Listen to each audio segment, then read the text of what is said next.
Okay, this is a tutorial on Authentisign. We're going to be implementing a checklist and task.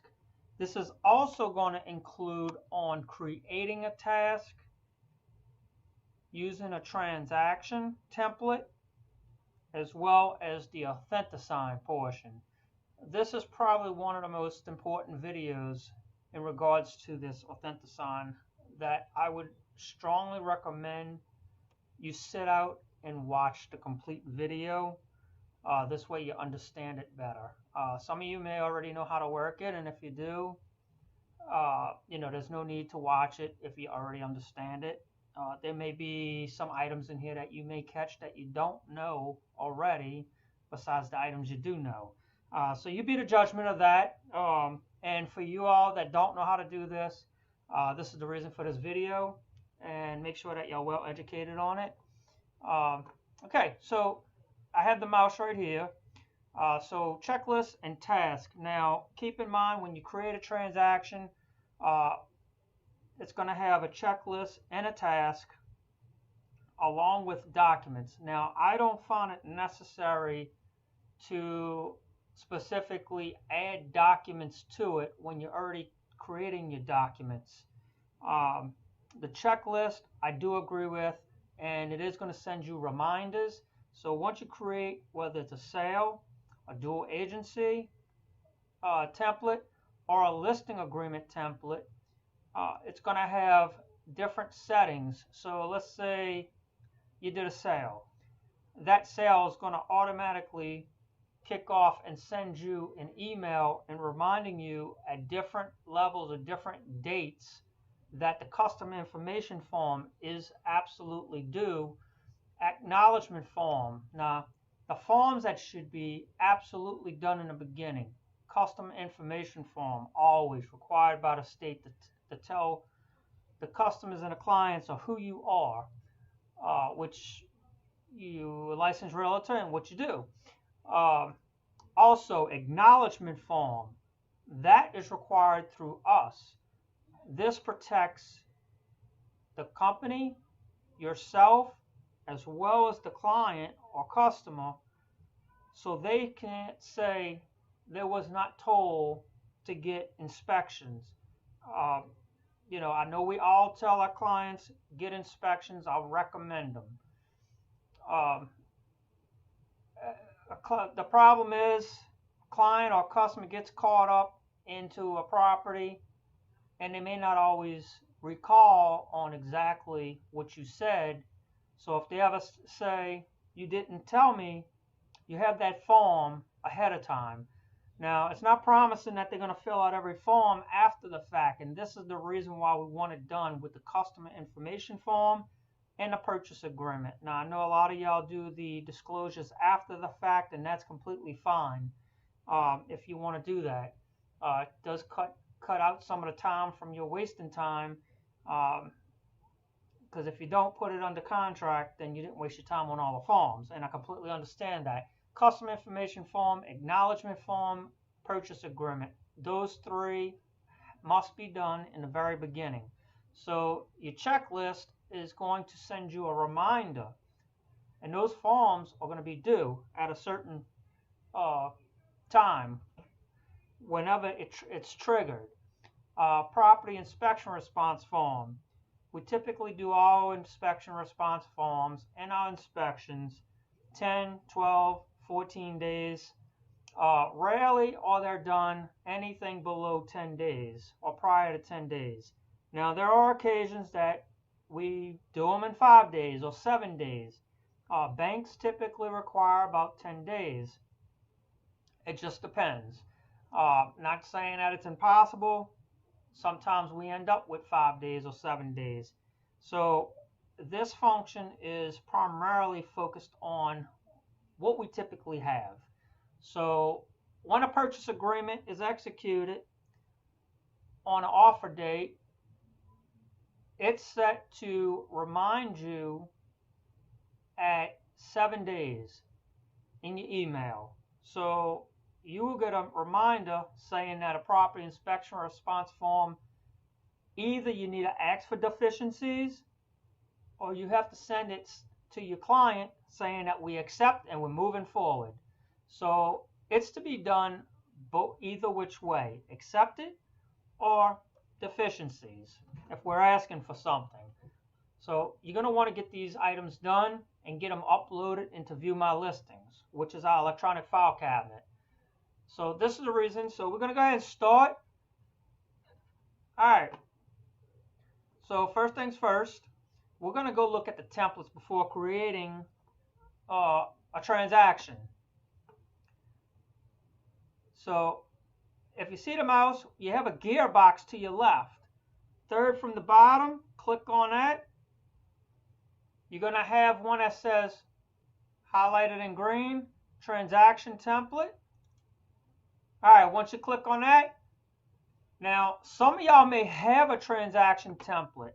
I'm not sure if you do or you don't.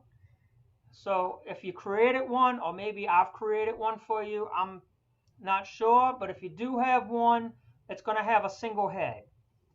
If it's an office template, which this is what I'm putting into the system or is already in the system and is going to be available to y'all, has two heads. Now these are going to be specifically maintained. Any files that need to be updated, lead-based paint pamphlet, purchase agreement, disclosures, at the end of the year they're usually updated. When they update it, they're going to be put into these office templates. So this is going to be readily available to y'all and updated constantly. So everything you need is pretty much focused in on these templates alone. All right, so the ones that y'all see with the double head, y'all should be able to start using that. The ones with the single heads, you may not even be using any of them, and you may be doing everything from scratch. That's the hard way. Let's show you the easy way. Click on the house on the left.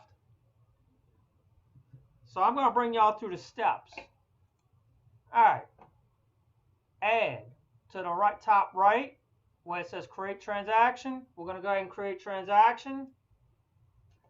And we're going to put in a property, let's say 71 Madison Avenue, purchase agreement.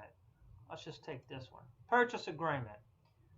Okay, now some of y'all may put PA, some of y'all may put purchase agreement. We always reference everything by numeric and street name, so the address. So when you need to look it up through the search, you want to pull up everything that coincides with 71 specifically. Now, if you're writing anything different in there, such as just purchase agreement and maybe the client's last name, I really strongly suggest that you start using the actual address. Now, if it's just a lot, vacant land, they don't typically have addresses. They usually have lot 35. Now, let's say this happens to be on Madison Avenue, which doesn't have an address like this one does, 71. It just says lot 35. You can put in here lot 35, purchase agreement, or what others put as well is 0, if it doesn't have a numeric, 0 Madison Avenue, lot 35, purchase agreement.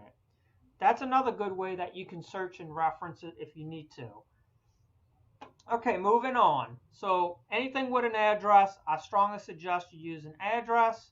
Avenue, that's the choice that I've used. Do you have to put the actual avenue, drive specific? No.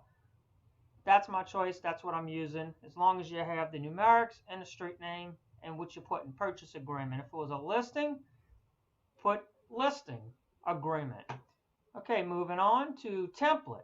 This is where you're going to create your template. All this stuff counts and makes the process go smoothly and faster. See how you have office templates? These are the 3 that you're going to be using. I would strongly suggest you use it. If you know how to create your own templates like I did right here, that's completely fine. You can definitely use or make your own template. That's not a problem. They will not be updated. You will have to update them yourself. as only these are updated, because this will be on your end, these three. Now, if you don't know how to create a template and you want to create your own template, either send me a message or call me, and I'll work you through on how to set up your template. These are going to be generic. Keep in mind, they may have some things on there that may, it's going to be focusing on what is mostly written. So keep in mind, that's what's going to be focused in. Say for instance, a new home addendum. We may put no new home addendum. So just keep that in mind. You know, they may have some items that you may have to change, but it's going to focus in and it's going to help you glide through a lot faster.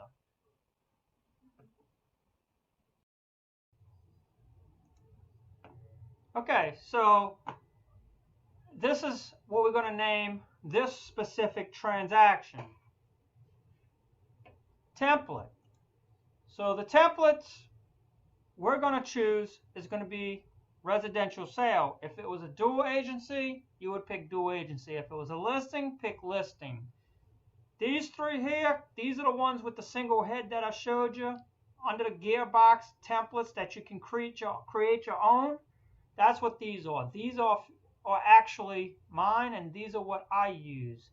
These are office, and these are catered to you all and kept up to date. Now, will I eventually start using these myself? Yes, I will actually start utilizing it, and that's going to keep me from having to keep these updated. Because once these are updated, I know they're going to be updated on a regular. So these are what I'm going to use, and this is what we're going to use currently. Office template, residential sale. Then we got import data. You're going to want to put the MLS. This is so important to a transaction. Now, if it's a house that doesn't have an MLS, and it's let's say for sale by owner, you knocked on the door and you picked up a for sale by owner. Well, chances are it's probably going to be a dual agency template, which you would change this to dual agency. And if it doesn't have an MLS number, you would not be putting the MLS number in. In this case, we are putting the MLS number. So any files and any information that is entered into the MLS is going to actually carry over to this system. That's the importance of this system in doing create transaction. Add me as a selling agent. If you're a selling agent, you're going to put selling agent. If you're both, you're going to put both. If you're a listing agent, you're going to put listing agent. If you're neither, which I highly doubt, you're going to put neither. But some people it applies to. Depends on the situation. Typically, you're going to be doing selling agent, listing agent, or both for a dual agency form. Use wizard. And I can promise you selling agent is going to be commonly the one that you're going to use. Make sure this check is in a box. Create the transaction. Now, it typically takes approximately about 10 minutes to create a transaction, finish your forms, put it in the Authentisign, which you're going to create a transaction because it's for signatures. You follow the steps, it's going to drag you through everything promptly. Okay, step 1 of 5, details. This is very important. Previous, next. These two are what you're using. This system, I can't say it enough to everybody, does not like you to click on the back button for this page. The back button is typically in the left top corner. That is the page button. That's not for within the system. If you use the back button, you're going to create duplicates, or the system's not going to capture this transaction. Use within the system, previous and next. Okay, so the importance of this is, first of all, make sure it's on residential sale. Typically, it'll pick it up. Then you have open. Now, you can keep it at open, or you can put it under pending, withdrawal, sold. This is up to you on where you want to categorize it at. I typically keep it on open because I want to run through the process just like everybody else. I want to be done, and I want to make sure my work is done completely and to perfection, because you do not want errors, not in the business that we're in today. Property type. This is a residential. We're going to pick residential. This is important. Make sure you pick the property type all the time. Street number, populated. Street name, populated. Do we need a unit number? No, it's a house. We're not going to put it. If it was already in the MLS, it probably would have moved over. City, parish, state, zip code. All these already carried over. Subdivision, lot number, block. They're blank. If you don't need it, don't use it. Don't spend the time in that area. Over here on the right, MLS number carried over, year built carried over, zoning, tax number, square, all those, you don't need it on a purchase agreement. So there's no point in adding that in or creating any more work than what you already need. Legal description. Legal description is not in here, and that's because the actual listing agent did not put it in the MLS. You can retrieve that, and I'm going to show you right here. Let's see if it'll let me in. Okay. We're going to go to the MLS, so this is going to be an extra step. Type in your MLS number to retrieve your tax ID. Your tax legal description. Click on the property. You got a T and an X right next to the picture, which is a quick link for Realist. Click on it. Now, you can always write in there, as per title. The LREC prefers that we actually capture the legal description. So we're going to look for the legal description, and we're going to scroll down on this property. And I do not see a legal description. And that's potentially the reason why. Here we go. Legal description right here. Okay, under tax information, copy the legal description.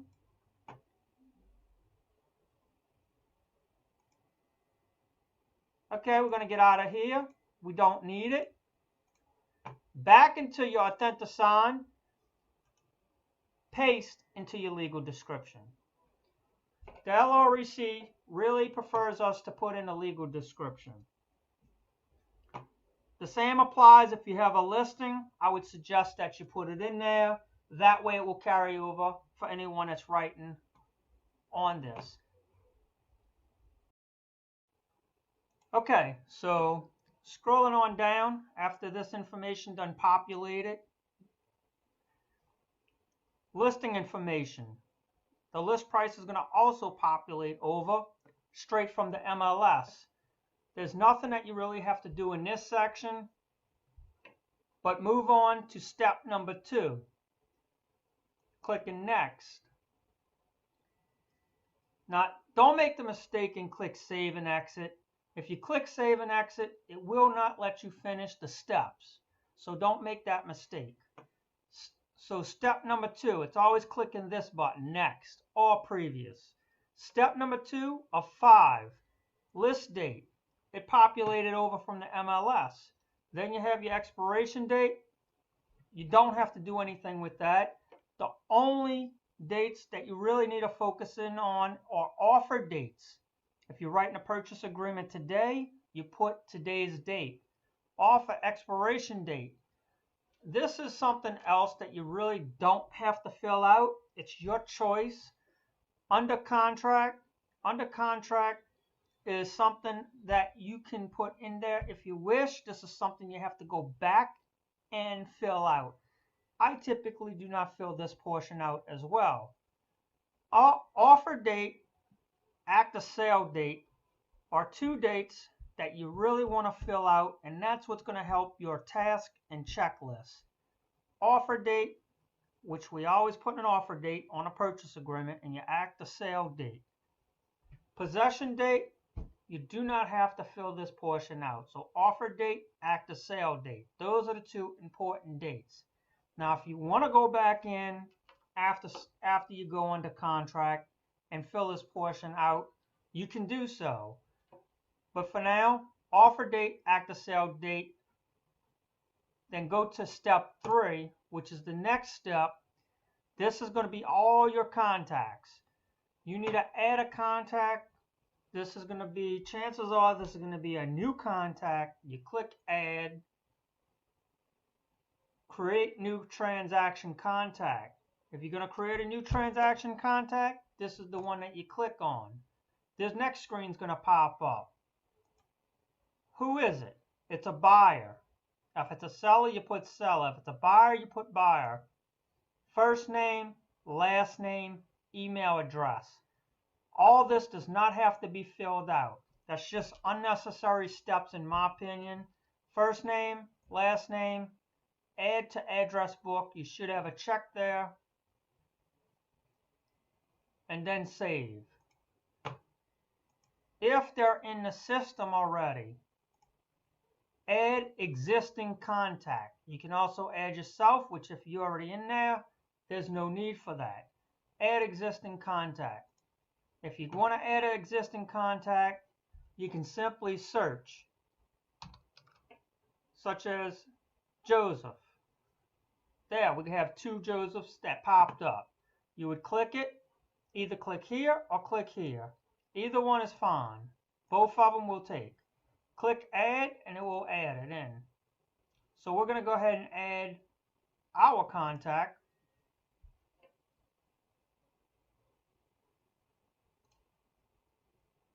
And we want to make this person a buyer. Make sure you add your contact that's already in the system to whatever they may be. 1 minute they may be a seller. Next minute they may be a buyer for you. They may be a regular client that goes back and forth. They buy, they sell. So we're going to put buyer for this one. And if it's already on buyer, perfect. Save. So we have a buyer in here, a Joseph Babington. Then you're going to go to step 4. I'm guessing y'all seeing exactly how easy this process really truly is. So working fluently through this process, all the unnecessary steps that you really don't have to do, with the exception of a few that I had shown you, these few steps will run you through in a matter of probably 10 minutes and you'll be done. Maybe 15 minutes, adding it to the Authentisign and out for signatures. This is something that you can also do from your cell phone. If you save it on the screen of your cell phone or desktop of your cell phone, the same process applies. You can do it from wherever you at. iPads as well works the same way. Okay, this is your forms. So this populating 2 forms specifically. Custom information form. If we did everything right, everything should be populated properly. Scroll down. Joseph as the buyer. Title, buyer. It's already populated. And me as the agent is already populated. Now this system does populate the other agent on the listing side on this. No worries. You don't have to delete it out. If you want to, fine, and then save it. Otherwise, you can leave it alone. Next, if you have 2 buyers, for whatever reason, this system only puts 1 person. So let's say it's a Joseph and Dana Babington. Simply go in here and put in Dana. If there's a wife, hover over this file, 2 down, 3 down, save, and then that's it. We're going to take her out because we're doing 1 buyer. So it does intentionally put one buyer in here. You do have to add the second buyer. If you have 4, 5, 6 of them, of course you're going to have to add them. That's usually not the case that we have that many. Okay, so now we want to go to the second one from the top. Open up the next one. You see your custom information form. You see agreement to buy and sell. Click on the buy and sell. And remember, top left-hand corner, you have an arrow. Do not use it. Use only the buttons within the system. Otherwise, you're going to cause duplicates, and you're really going to mess yourself up. Try to get out the habit. I know we all do it on the internet, but within this system, try to stay away from doing that. Okay, so you can see all this populated for the listing side, all this populated for the selling side. It's not a dual agent, so this is not going to populate. Delivered by designated agent too. Everybody's a little different. I like to put via email or by email. Whichever the case, however you like to do it, that's your decision. You can put a date and time right here. I personally like to do it a different way, and I'm going to show you once we get to the signing portion how I do it. We're going to fill this out. This is going to be pre-populated for you. If you need to take it out because you're putting something else, delivered by designated agent too. If you need to take it out, you take it out and change it. This is for comments. Received by agent. So the receiving agent is going to officially sign this spot, date, and time. Sometimes they do, sometimes they don't. If they don't, that's on their end. There's nothing you can do about it. Okay, then we're going to put our date. It did not populate the date, but any other documents that you do, because we prior filled out the offer date, it's going to put it in there. So we're going to go ahead and add today, 9/4. And in case we made a mistake and didn't put the date, I'm going to show y'all how to go back and re-edit. Okay, we have our legal description, which we add prior. Then we have our lot size. Do not forget the lot size. Some people put as per title. I really strongly suggest that you look it up and put the actual lot size. It's typically in the MLS and very simple to do. Okay, this will also be in here for y'all. All improvements. Typically a property is included with all improvements. This is in every case, including appliances, which typically it comes with appliances such as micro hood, dishwasher. Let's say it's a double oven or a wall double oven.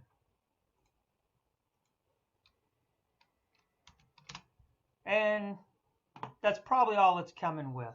We forgot a stove, stovetop. Many cases, properties have a freestanding range. Range stove, range oven.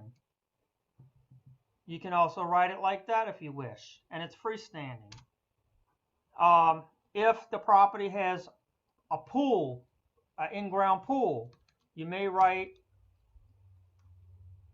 all remaining pool supplies. This section here will be pre-populated if there's a fixture attached to the property, a chandelier that's passed on generations and they've taken it with them. You would simply erase that and type in chandelier. That would be something that would be excluded from the property, and of course your buyer will know it because it's in there. And it's a fixture. Fixtures excluded from the property are typically typed in this area. Very, very rare. Mineral rights, 0. Typically, the buyer is taking the mineral rights with the property. Sellers are retaining 0 mineral rights. There are rare occasions where a seller says, no, I want 100% of my mineral rights, but I'm selling the property. Most cases, 0. That's what's going to be there, pre-populated. That will be changed if a seller is retaining rights and the buyer is okay with it. Price. Naturally, you would put the price in here. Now, I'm running down this purchase agreement for a reason, because it is new. I want to say it was revised this year. So this is the reason why I'm running through the purchase agreement while I'm showing y'all the task and checklist at the same time. Now, we're in it approximately 30 minutes. So we're probably going to be in here maybe 40, 45 minutes total. But this video is absolutely crucial for those that want to know this. Contingency for sale of buyer of property. Okay, so we're going to have this sale is not contingent upon a sale of another property. So this is going to be pre-populated. Financing sale. Most properties are financed. If it's not, simply change the check. So that's going to be pre-populated. None of this is going to be pre-populated. 30 years is, because that's something that's typical. Here's where we always ask for sellers to pay closing costs. So this is kind of a way to avoid an error. Seller to pay $50,000 from purchase price towards buyer's closing costs, prepaids, etc. This is somewhat the new way that I write it. I used to have a little bit of a longer language, so this is shortening that language up from what it was prior. 50,000. The reason for 50,000 is because if you're asking for 8,000 and you forgot to fill it in here, well, this is going to cause from you having an error. If you sent this off to the listing side for sure is going to catch it and notify you, we're not paying $50,000. So it's just a preventative. That's all this is. If they're not paying any closing costs, wipe it out. No more than a preventative to catch any errors or mistakes ahead of time. Now, if you prefer writing it in different, that's your option to write it in differently. You do not have to write it out the way the language is in there, the way I have it. Everyone has their own way of writing their language. This is my way. And this, by the way, this etc. assures that you're exhausting those funds that your buyer, you negotiated for your buyer. So if you negotiate 8,000, but it only takes 7,000, you want to exhaust that 8,000 and make sure the full amount goes back to your client. If you wrote it in as seller to pay up to, well then, with the closing costs and prepaids, no etc., well then that's all that it's going to cover. The remaining will go back to the seller. So that's just another way. I do not personally use the word up to as many do. I feel that the client negotiated it. That's what they should get. Okay, loan approval process. 3 days, this is going to be pre-populated. If you want to change it to 5 days, 4 days, you can do so very simply. Appraisal. This sale is conditioned on appraisal. Many are conditioned on the appraisal, so this is going to be pre-populated along with 3 days and 3 days.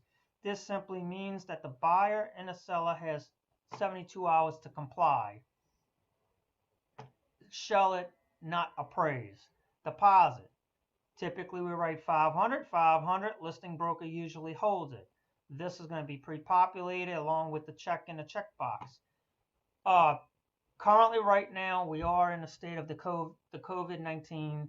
In those cases, I have been typically switching it over to third party having your buyer sign here, along with a deposit addendum, which is required, and of course initialing your pages.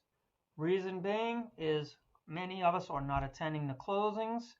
Therefore, the title company will already have the deposit and you don't have to bring it to, or the other listing agent doesn't have to bring it to the actual title company, because they're probably not going to go due to the COVID-19. So I strongly suggest using third party when you're working with a buyer, as long as this COVID is here with us. Switching it back to listing broker, because that's typically what we do, except for currently. Okay, scrolling on down. All this is just regular verbiage. New home construction. Typically you're selling a resale property. This one's going to be pre-populated. There is no new home construction addendum. Sometimes new home constructions that are already finished, you still won't be using this box and you'll be checking this one. Depending on your situation, this is primarily used. That's what we're going to have checked, pre-checked for you. Line 167, inspection period. Most cases we're doing 12 or 14 days. 14 days seems to be the norm, so that's going to be pre-populated. If you want to change it, you can always change that as well.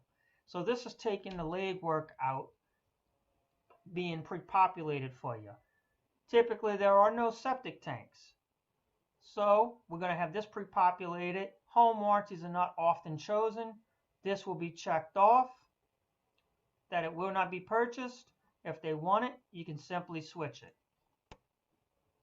Warranty. Warranty as is clause with waiver of right of rehibition. Typically, we're doing a sale as is without warranties. This is going to be pre-checked. If it was a new home, you would switch it over to C, new home warranties. A is extremely rarely used, and I can tell you I have not personally even used it to this day. So B will be checked. If it's a new home, switch it to C. Merchantable title curative work. Some people will write it out for 14 days. Some will write it out longer to 30 days. I write it out for 14 days. I believe strongly that 14 days should be used for merchantable title curative work past the act of sale date. You don't want to hold up a property. I typically go 2 weeks out, and that's it. So if you want to change that, you can always change it to what your client needs. Additional terms and conditions, we all know what to write here. This is for any additional terms and conditions. If you're writing commissioning that we talked about earlier, you can always fill in your commission right here if you're doing some kind of negotiating. We did miss one step, and I'm going to, oh no, we didn't. We covered it. Other financial conditions. In fact, let me scroll up just to make sure and verify with y'all. Okay, other financial conditions. This is where always what you asking the seller to pay towards buyer's closing costs and prepaids, that always gets written in here. Now keep mindful, if you have a listing, there are times that agents will write it here. You have to pay absolute attention to that. If you have the listing, they will write it here without writing it where it's supposed to go, other financial conditions. So don't get caught up in that trigger, because if it's written here, your client signs it, they're still going to be potentially liable. So always check additional terms for anything that may be written in there. Doesn't matter what it is. That's if you have the listing. Okay, scrolling on down. Addenda to be attached. We typically attach FHA amendatory clauses. VA amendatory clauses going to be pre-populated for y'all to simply put a check in it, because we work a lot of them. Deposit addendum. A lot of agents do not check deposit addendum. That is required by the state. Make sure you check it. And it also has to be filled out if a third party, such as a title company, is holding the deposit. Checkbox pre-populated for y'all. Buyer's agent's email is going to go in here. This will not be pre-typed in because everybody has a different email. Buyer's agent email address, seller's agent email address. You can either type it in, or quickest way is reference it from the top. Simply copy. That's going to be from the seller side. Seller's agent, paste, done. Type yours in.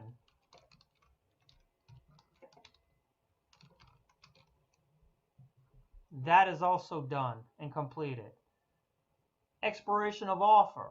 Whatever your expiration is, I would suggest putting it in. I typically like 8 p.m. You may prefer a different time. This is not going to be here. Everyone has a different time. They prefer their work to be in. Preferably when you're home. You would prefer to see it at a certain time. Buyer. Typically you have two buyers. This is going to be checked. This is going to be checked. If you need to uncheck it and check the other one, certainly do so. That's going to be pre-checked for you. Typically we have buyers. Buyers sign at the top. This offer is accepted, rejected, or countered. The seller side is going to check this off. Sellers are at the bottom. Can they be at the top? Yes, they can be at the top. Traditionally, buyers sign the top, send it to the sellers. Sellers sign the bottom. This is pre-populated. If you need to make a change, you make a change to it. This offer was presented to the seller or the buyer by date and time. The seller will be signing this. The seller's agent will be signing and checking this. Because typically the seller signs the bottom. Your buyer will be signing here.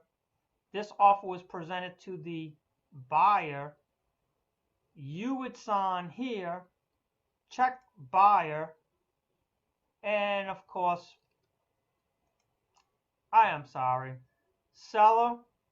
The selling agent will sign here, click to the seller, and of course check off one of these, and then the seller would sign the bottom. They send it back to the buyer. The buyer's agent signs here. This offer was presented to the buyer by date and time. These will not be pre-selected due to things could go to reverse. But traditionally, buyer, seller. Okay, so we're going to go ahead and move on. Save this. All right, so it's what I want everyone to do now at this point. They have a pen, top right. That's a shortcut. I'm not going to bring y'all through the shortcut. I don't want to confuse anybody at the current time. You have a pen to the left below the house that you already went to prior. Click the pen to the left.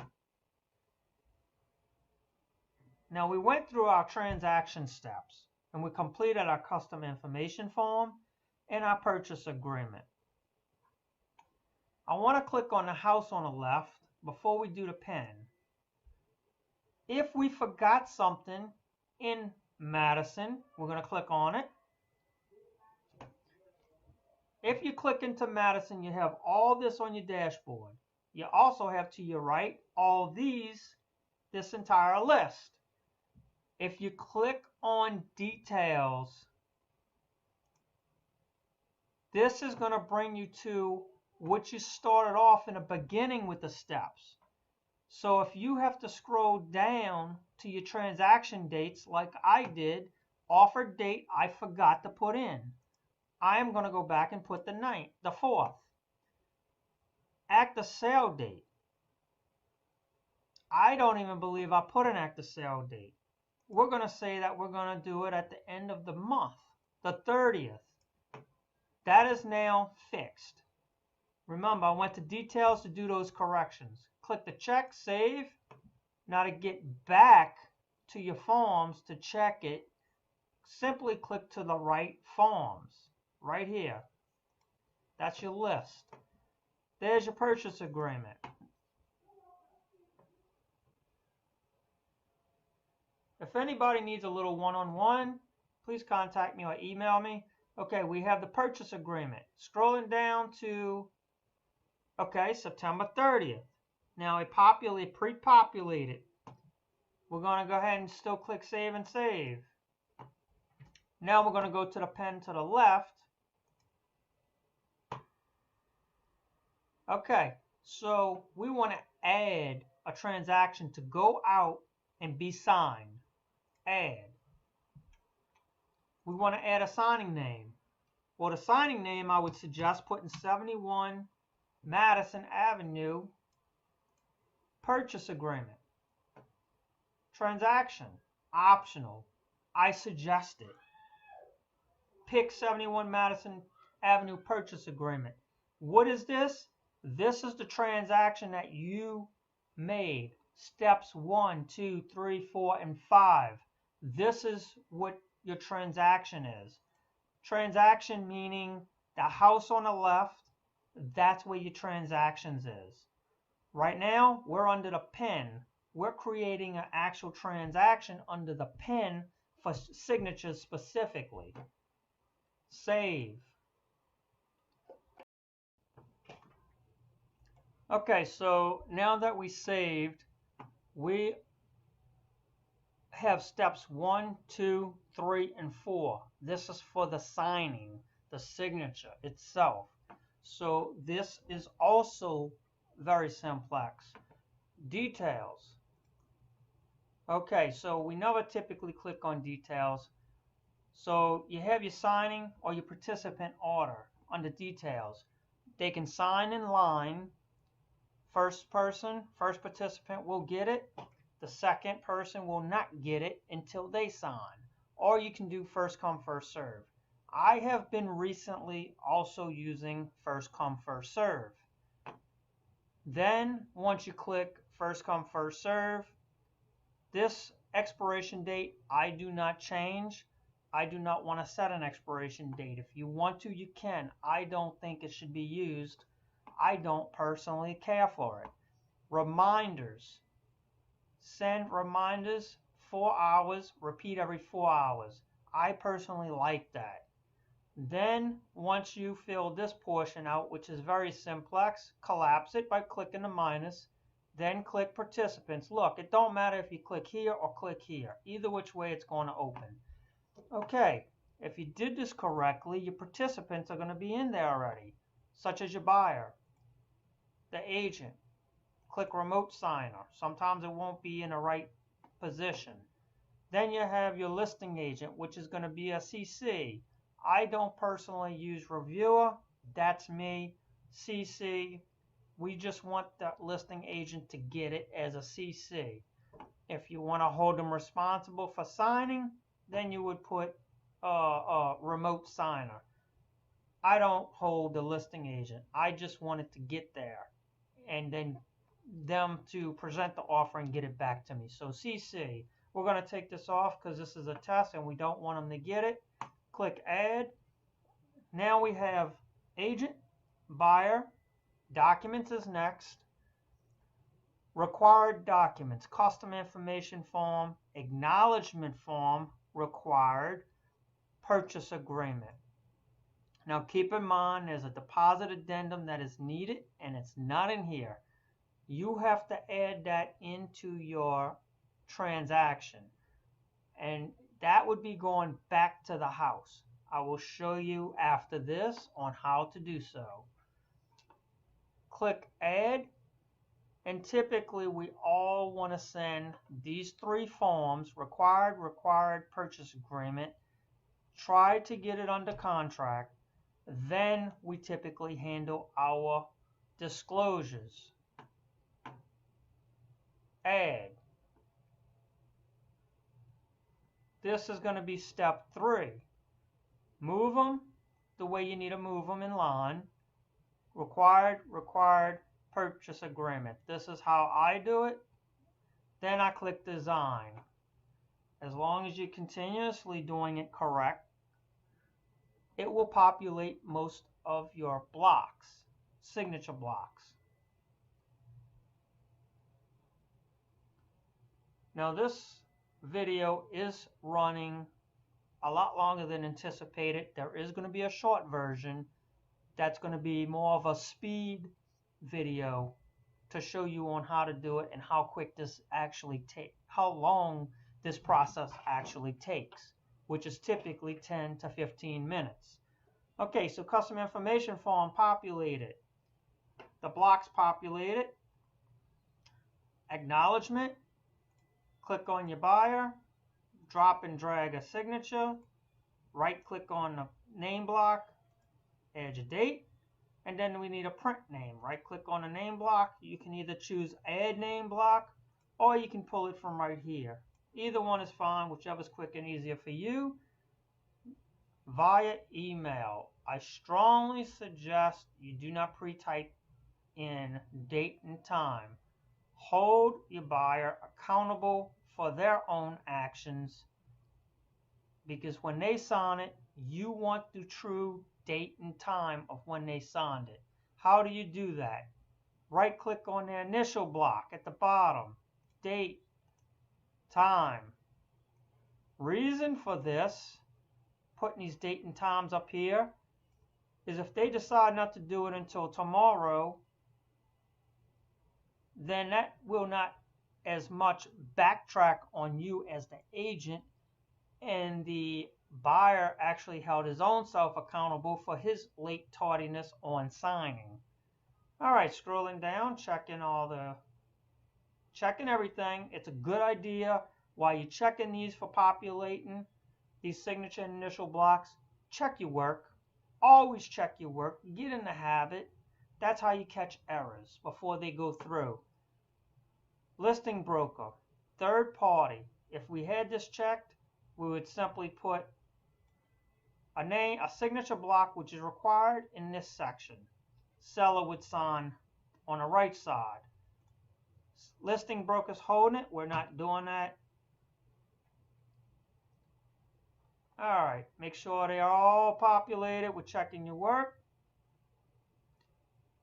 And we're missing a print name, which you can simply take from right here.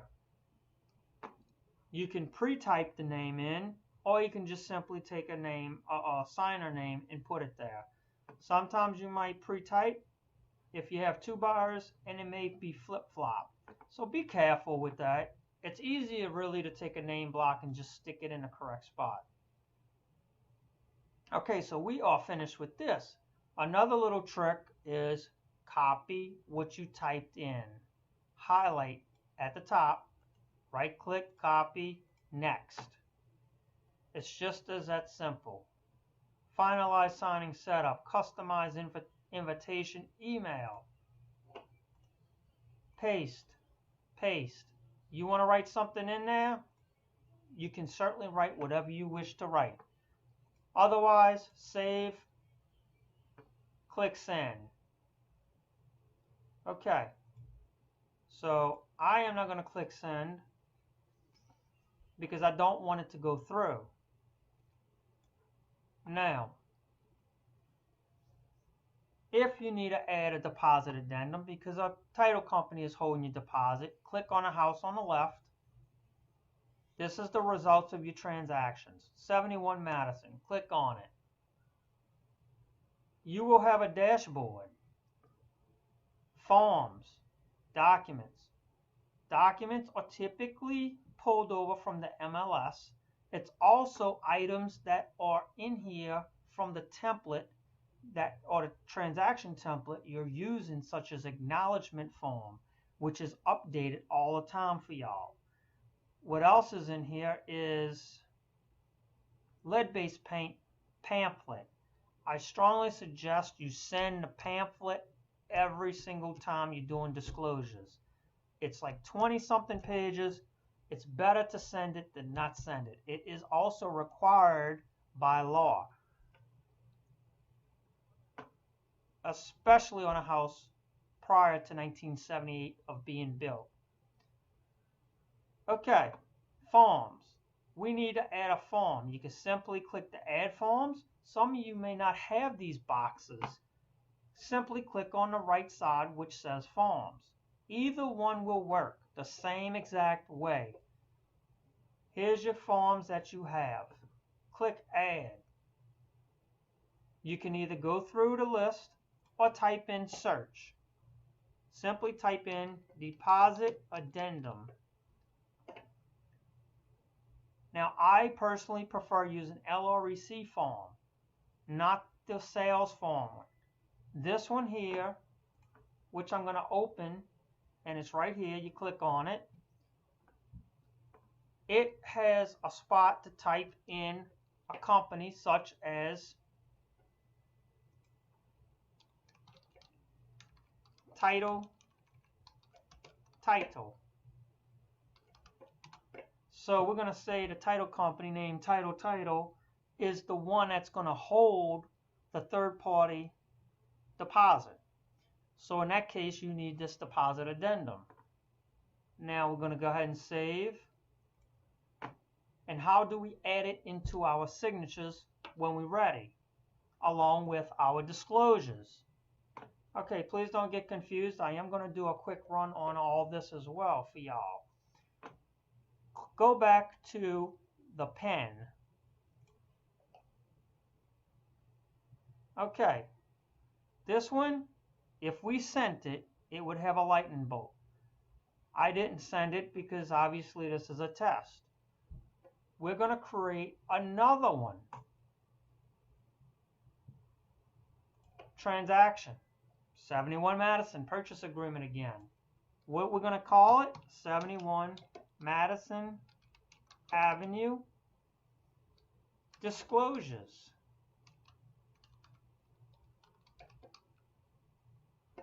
If we're doing all our disclosures, you can simply call it disclosures. You're doing a VA amendatory clause, you call it VA amendatory clause.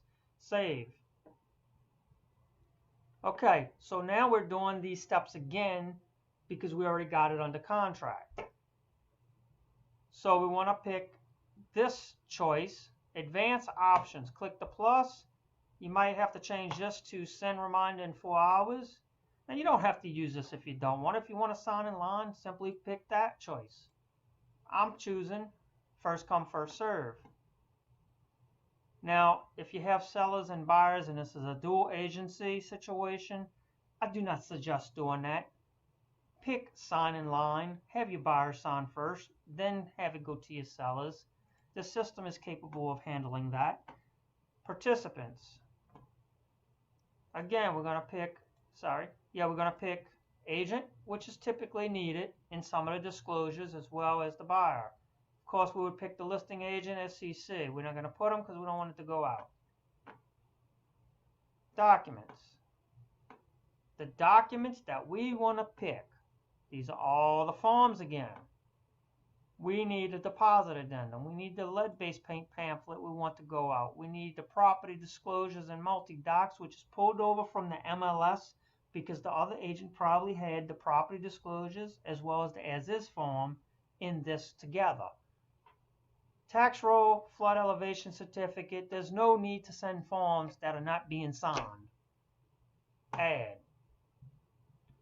These forms are typically not going to be all populated. This system layout mapping is the perfect opportunity to have the system work for you. The buyer, if it don't have it here, put your buyer here, Joseph. Seller, if you have the seller, you're going to pick the name. So make sure it's on there. If you have 2 buyers, this one might say ignore. This might be the buyer. You pick it. If not, and it did it correctly, move on. Save. Okay, so these are the documents. Now we're going to design them.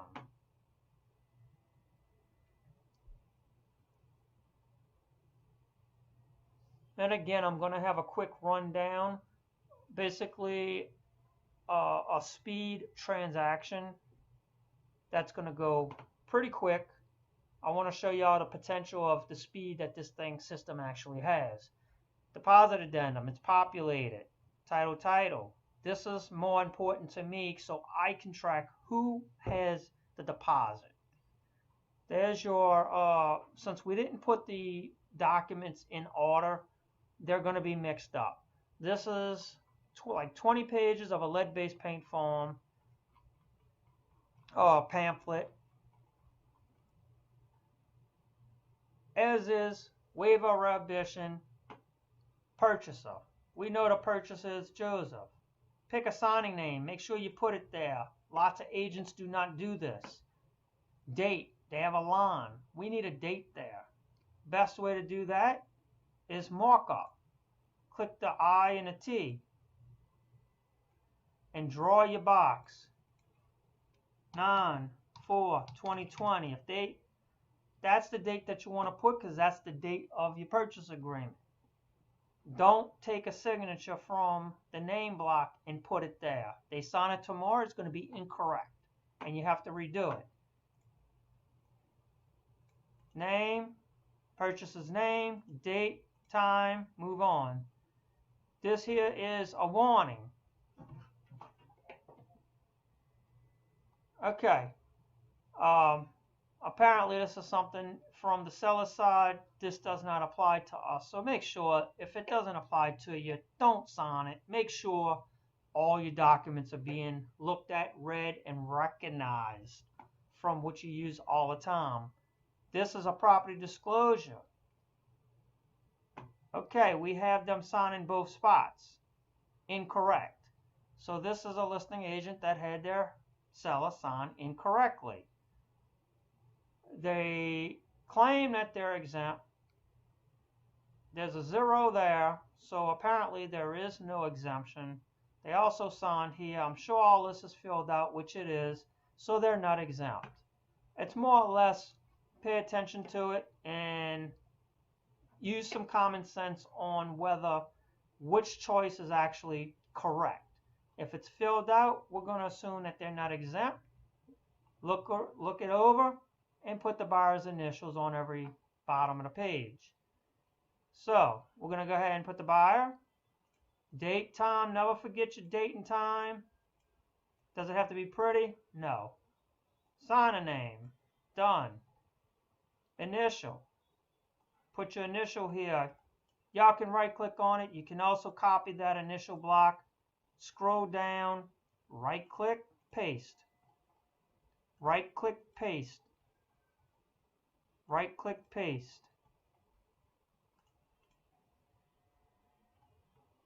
Okay. Last page always gets signed as well. Make sure you read the disclosures. If something stands out, there's a huge crack in the slab. Make your buyer well aware before they move forward. They may say, wait a minute, we're going to cancel. Send a cancellation with the PIR, Property Inspection Response Form, terminating it. If they say, no, we're going to go through the inspections, then you do as they wish and follow through inspections and see how it turns out. Lead-based paint form. So this house was potentially prior to 1978. Seller has no knowledge.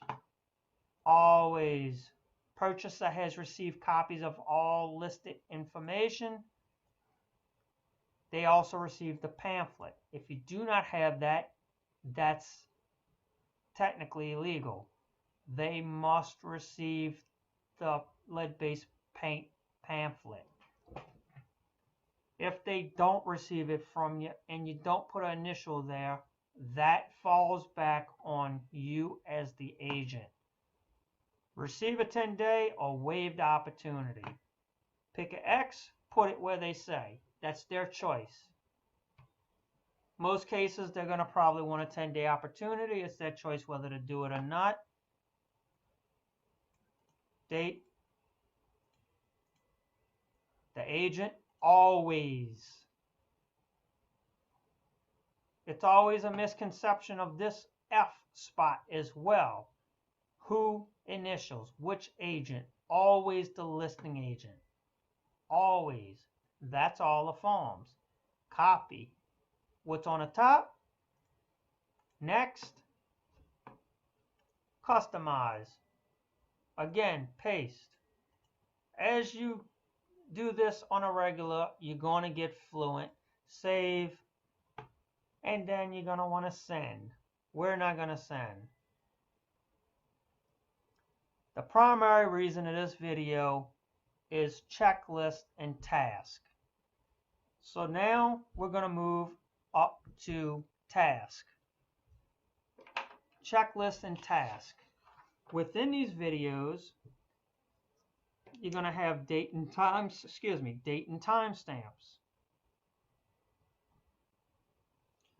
Date and time stamp. That's where we're going to end up.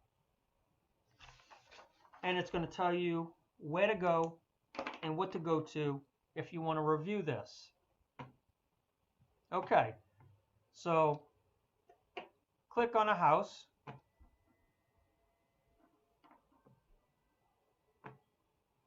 So now we have 71 Madison Avenue. Click on your transaction. Now, to the right, you have something that says checklist and task. To the middle, on your dashboard, you have checklist item. Now, you can simply use this function just as any other one, or you can click on your checklist. Okay, the red, it's timed. So we have acknowledgement. Custom information form. You have the one that's mandatory, on offer date, active sale date, and also how many days it's set. This is also going to send reminders to your email, your actual email, and notifying you, such as custom information form. This is mandatory. So this is going to send to your email saying, hey, you need to take care of this checklist. You do also need to get it uploaded in View My Listings. Acknowledgement, mandatory. On offer date, which is 9/4, that's today. You also have, where's the purchase agreement? Purchase agreement. That one is set out 3 days. That's what this 3 represents. 7, 3, 3. Days after offer date, mandatory. Now, once you completed a task, such as custom information form, if you click complete, it's not going to send you a reminder. That one will give you a flag as it is completed. Click on it again, you open it up to remind you. So if you have not filled out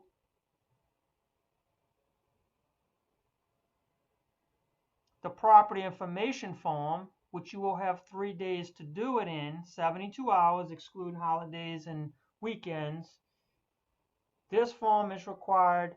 You will check it off as a completed checklist. And of course, you send those in to the proper place.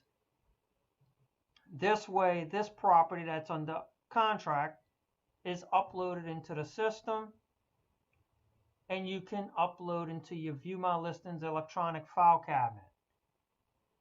So that's how this system works. Copy of a deposit. This will send to you 3 days after the offer date. Now, typically this is going to be after the offer date. We might initially up some of these days. They may get, this is kind of like a trial run, so they may get further pushed up to 4 or 5 days.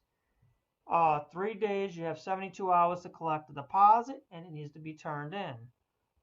So that's the reason for this. Now, if y'all want to go into the system and actually check off under contract, then we can change this offer date to under contract to where it's properly sending to you 3 days after under contract. And I showed y'all how to do that under details. So if y'all want me to do that and y'all are actually going to go in the system and put under contract after the fact, I will change this to under contract to where this will be 3 days after under contract versus the offer date, which means if you're still negotiating, you're still going to get this reminder a little ahead of time. Act of sale, HUD, all this is on the act of sale date.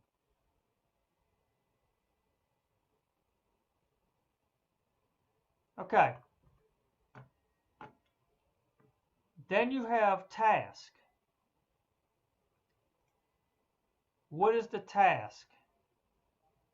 This is the same thing, but it's your task. Custom information form. This is also telling you what is mandatory, what is not. Some of these you may not need, as is. If it's a new home, you're not going to utilize it. If you get a 3-day, if you get this sent to your email, you may not need to take care of this situation, to utilize it. Property information form, mandatory. Property disclosures, all these are mandatory. Now, the system does allow for us to check it, and you will essentially upload documents. We're trying to avoid that with y'all checking off that y'all actually completed it, because it still has to be uploaded and view my listings. So the idea is to cut back on you doing more work and us still being able to check your work when it's in view my listings. But you have to follow the checklist and complete these. If you don't complete them, then the system's not doing its job to help you stay on track. Okay.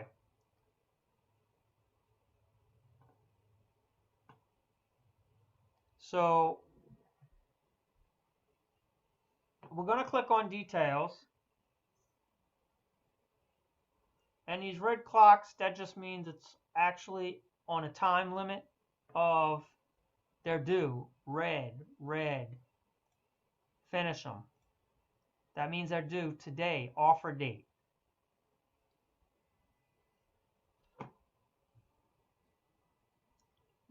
Acknowledgement and custom information form should be completed on the very first day.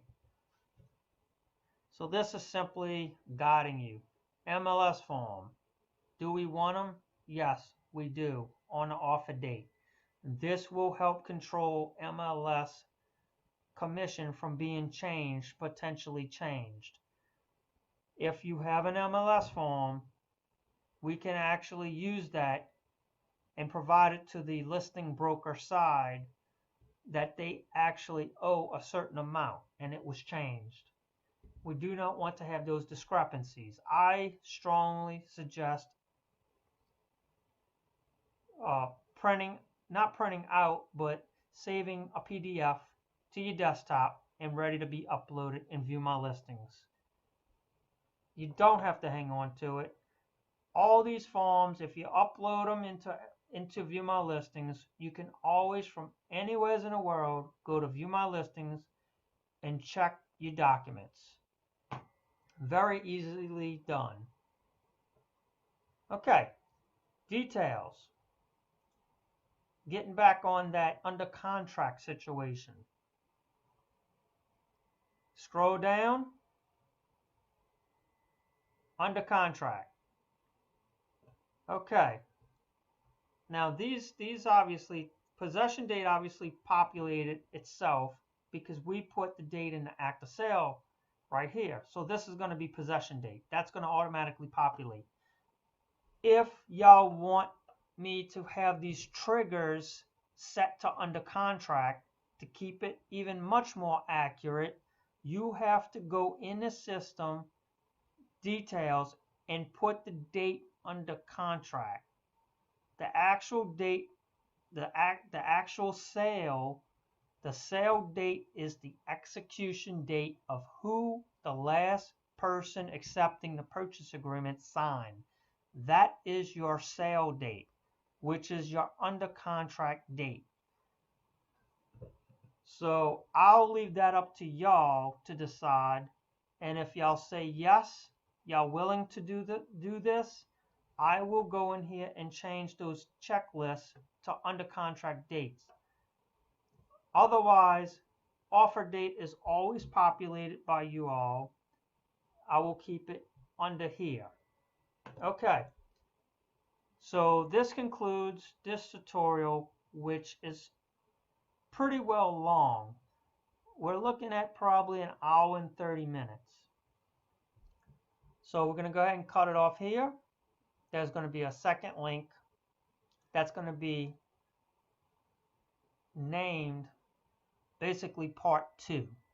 And that's going to be a rundown of how fast this system will allow you to finish a transaction.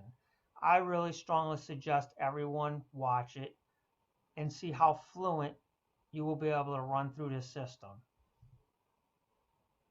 Okay, thank y'all for watching this. And remember, you can call or email me on any questions, or if y'all have any more, if y'all would like to see any other tutorials in a certain area or aspects of this program.